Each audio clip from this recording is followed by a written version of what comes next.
इधर भी ध्यान देना आप।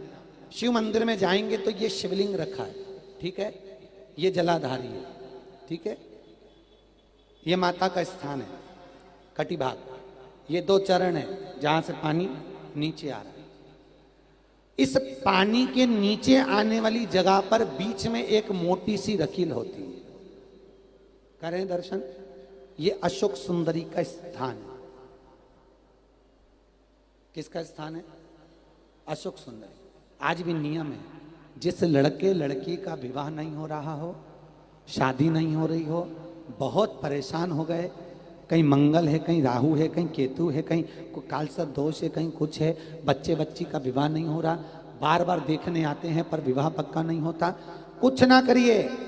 सावन के महीने में चंदन की 3 बिंदियां और उस अशोक सुंदरी के स्थान पर आप सावन के महीने में किसी भी दिन जाकर लगवा दीजिए और उसी 3 बिंदी में से थोड़ा थोड़ा सा चंदन जहां पर लड़का लड़की सोते हैं उस कमरे में लगवा दीजिए। 6 महीने के अंदर विवाह पक्का हो जाता है। अशोक सुंदरी, और अशोक सुंदरी का प्रमाण भी बड़ा सुंदर है। एक बात याद रखिए, अशोक सुंदरी के लिए बहुत सुंदर बात कही गई, बहुत सुंदरता कहा गया है। जिसको काया का रोग हो जाता है, काया सफेद हो जाती है या चमड़ी सफेद पड़ने लगती है या काली पड़ने लगती है या नेत्रों के नीचे कालापन आ जाता है, उसके लिए भी अशोक सुंदरी का ही पूजन किया जाता है। अशोक सुंदरी पर कब करते हैं?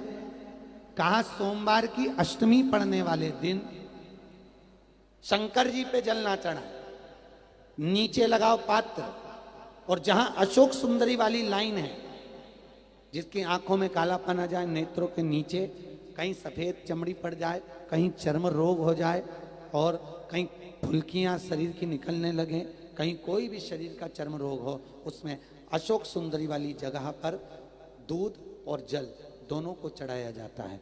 दोनों को चढ़ाकर उसको पात्र में झेला जाता है। सोमवार की अष्टमी के दिन इसको सुबह चढ़ाया जाता है। शाम के समय इसी जल को उठाकर शाम पड़ते समय बिल्कुल संध्या के समय पर पानी में मिलाकर इससे स्नान कर लिया जाता है। चर्म रोग समाप्त हो जाता है, चर्म रोग की समाप्ति। पर उसी दिन करना है, सोमवार की अष्टमी के दिन। कौन से दिन? सोमवार।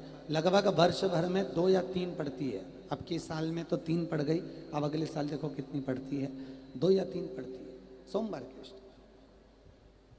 चर्म रोग तक को मिटा देती है। अशोक सुंदरी का प्रमाण है, क्योंकि अशोक सुंदरी सुंदरता प्रदान करने वाली, अशोक सुंदरी निर्मलता देने वाली, श्रेष्ठता देती।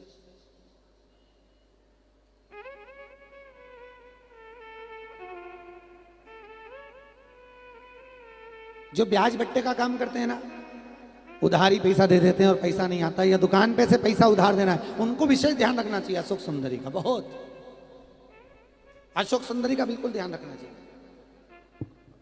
जो उधार पैसा दें या उधार सामान दें, उसको अशोक सुंदरी का बड़ा स्मरण करना चाहिए। ध्यान रखें, अगर किसी को रुपया उधार भी दे रहे हैं तो अशोक सुंदरी के नाम की 1 लौंग पैसा देने से पहले 1 लौंग अशोक सुंदरी के नाम की मुंह में रखकर खा ले, और जिस व्यक्ति को पैसा उधार दे रहा है उससे बात करके फिर उधार पैसा दें। वो पैसा आपका वापस आएगा, ये गारंटी है। उसके बाप को देना पड़ेगा, नहीं देगा तो अशोक सुंदरी उसको खींच के लाएगी, पर पैसा आएगा। ये अशोक सुंदरी का प्रमाण है, प्रामाणिकता रहती है अशोक सुंदरी। सर्वश्रेष्ठ।